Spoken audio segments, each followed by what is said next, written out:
आज एक पिटिशनर सैयद कासिम हसन की ओर से दाखिल अग्रिम जमानत याचिका की सुनवाई हेतु निर्धारित थी। विद्वान न्यायालय एडीजे 20 मुजफ्फरपुर महोदय के यहाँ वही निर्धारित समय 12 बजे अग्रिम जमानत याचिकाकर्ता की ओर से अधिवक्तागण अपना पक्ष प्रस्तुत किए। उसके बाद एपीपी महोदय के द्वारा सरकार का भी पक्ष रखा गया। मेरे द्वारा पीड़िता की ओर से, सूचिका दीपंदिता की ओर से एवं मेरे साथ मेरे साथी भी थे, दिल्ली से आए हुए थे भाई लोकेश जी, हम लोगों की ओर से पीड़िता का पक्ष रखा गया।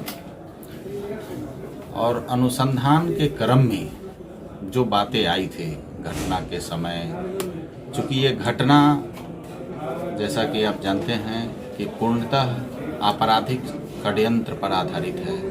क्रिमिनल कॉन्स्पिरेसी के तहत यह नरसंहार किया गया है और नरसंहार के आई विटनेस या डूअर वहीं पे उपलब्ध थे, कारित करने वाले लोग भी थे, षड्यंत्र में शामिल लोग भी थे। और उसी में जो ये पिटिशनर थे, इस पिटिशनर के जूनियर का जो स्टेटमेंट था, जूनियर का स्टेटमेंट प्रोसिक्यूशन का एफआईआर और प्रोसिक्यूशन स्टोरी को पूर्णतः सपोर्ट कर रहा था। और हम लोगों ने इस क्रिमिनल कॉन्स्पिरेसी पर, पिटिशनर के इस कॉन्स्पिरेसी में पार्टिसिपेशन पर न्यायालय में अपना पक्ष रखा था और सभी पक्षों को सुनने के बाद विद्वान न्यायालय के द्वारा अग्रिम जमानत याचिका को खारिज कर दिया। अब उनकी गिरफ्तारी के लिए अनुसंधानक विवेचक के द्वारा प्रयास किया जा रहा है।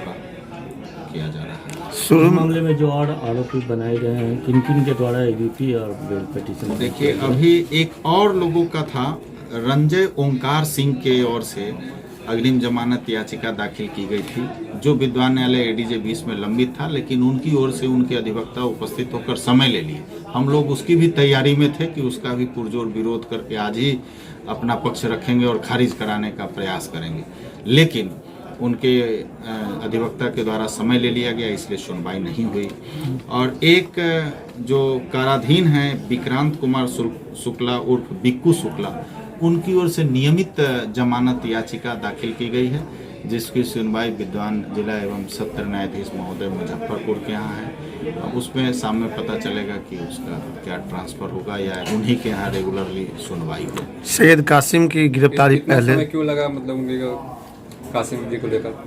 कासिम जी के में हुआ ऐसा था कि इनका जो जमानत याचिका, अग्रिम जमानत याचिका दाखिल किया गया था, दाखिल करने के समय सैयद कासिम पुलिस के अभिरक्षा में, कहिए कस्टडी में उनका इलाज चल रहा था। पुलिस के द्वारा गिरफ्तार किया गया था उनको 24 तारीख को ही, जैसा कि ऑर्डर शीट में भी है। माननीय सीजीएम साहब का जो केस रिकॉर्ड है उसमें भी ऐसा विदित होता है कि नहीं, इनकी गिरफ्तारी हुई थी। हम लोगों ने बाज़ाब्ता नकल निकाला था, कोर्ट रिकॉर्ड है और कोर्ट रिकॉर्ड पर, कोर्ट के ऑर्डर पर फुल फेथ होती है, फुल क्रेडिबिलिटी होती है।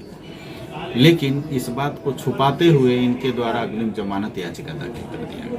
अब अग्रिम जमानत याचिका दाखिल कर दिया गया और तथ्यों को छुपाते हुए विद्वान जिला एवं सत्र न्यायाधीश महोदय से नो कोअर्सिव स्टेप का आदेश ले लिया गया था। विद्वान जिला एवं सत्र न्यायाधीश महोदय के द्वारा नो कोअर्सिव स्टेप के आदेश के बाद इस मामले को एडीजे 14 साहब के यहाँ स्थानांतरित कर दिया गया था। तो एडीजे 14 साहब नो कोअर्सिव स्टेप के ऑर्डर के आलोक में प्रोविजनल बेल दे दिए थे।